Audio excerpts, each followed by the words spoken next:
ومن آياته أن خلق لكم من أنفسكم أزواجا لتسكنوا إليها وجعل بينكم مودة ورحمة إن في ذلك لآيات لقوم يتفكرون.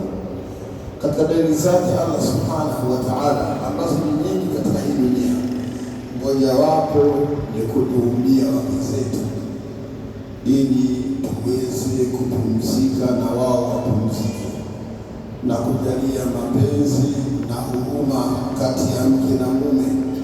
Katika hilo kuna dalili kubwa kwenye kutumia akili zao. Ndugu zangu, ndoa inalindwa na mapenzi, na mapenzi yakiisha ndoa haina dawa, itavunjika. Na mapenzi ni kama unavyoona mti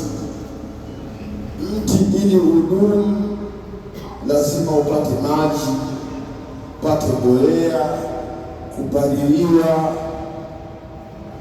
ili uweze kuwa imara. Ndugu zangu, na ndoa ndivyo ilivyo. Ndoa inataka huduma. Sasa umekabidhiwa binti, umlishe, umvishe, umtibishe, umtumie kama mke. Ndugu zangu, haya yakikosekana ndoa itavunjika tu.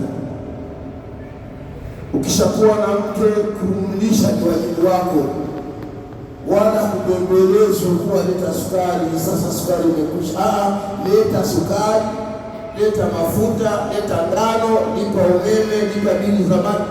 Ndiyo kazi hiyo anaifanya hiyo. Halafu anakuja huruma, mwenzio anaumwa, hisi anaumwa, mpeleke hospitali.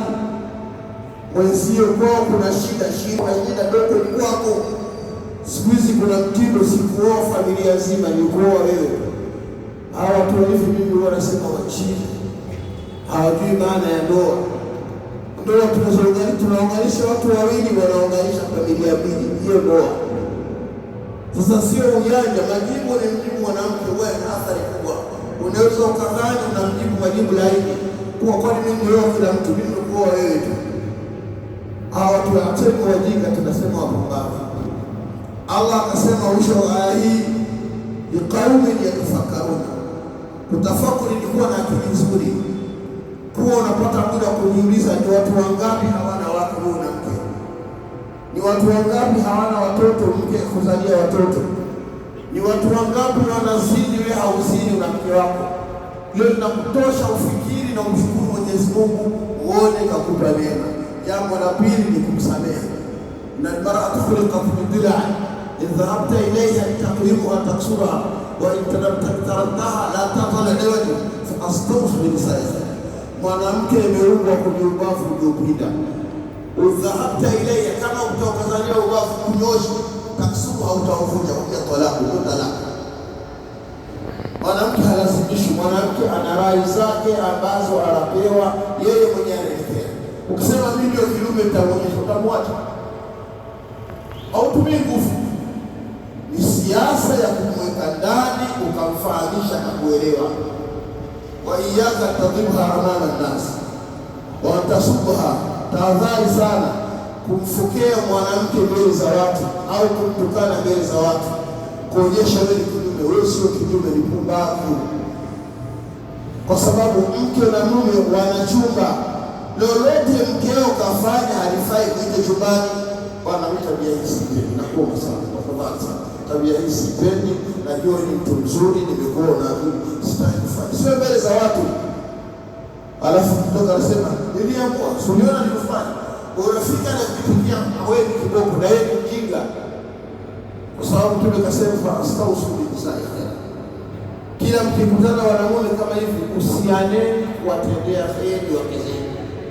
Astausu bi nisa'iha, usianeni mkikutana wanamume kuwatendea wake zenu kheri. Ndugu zangu, nimalizie kwa kusema kuna ndoa nyingi mabinti wanaishi kujifiki. Ndoa nyingi, na hayo mashauri tunayapata na kuja kwenye ofisi zetu. Binti anasema, unamuona mume wangu Sheikh, baba yangu akimpigia simu anaitazama, afu anasema ananionyesha leo, ona baba yako Mswahili anampigia simu. Sheikh, yaani nakupa mtoto wangu mswahili. Pumbavu. Yaani mimi nimekupa binti, simu yangu ni sawa kwa Mswahili. Hiyo ndio itafanyika. Unaishi na mtu ambaye anamzaa babaka. Kwaona binti kuna harusi. Unaalikwa unasema tena fanya. Nisiendi. Au unakwenda unashinda kusema lolote. Yaani watu wote wanasema jamani, ni harusi itakuwa na gharama za hivi. Wewe unapiga kile. Hata kusema nje basi mtete fancy. Shida hiyo. Ipi maana ya ndoa? Ujinga hujui maana ya ndoa. Ndoa ni kuunganisha familia mbili. Mwisho Sheikh Hassan, wewe kufahamu kijana mzuri. Nyumbani mapema, sawa? Nyumbani mapema, wewe ndo kampigishe story. Na rafiki zako wale na wajua achana nao, tafuta rafiki yule wake sasa. Hiyo nayo ni shida. Eti leo na mtu rafiki zako ndio watakushauri nini?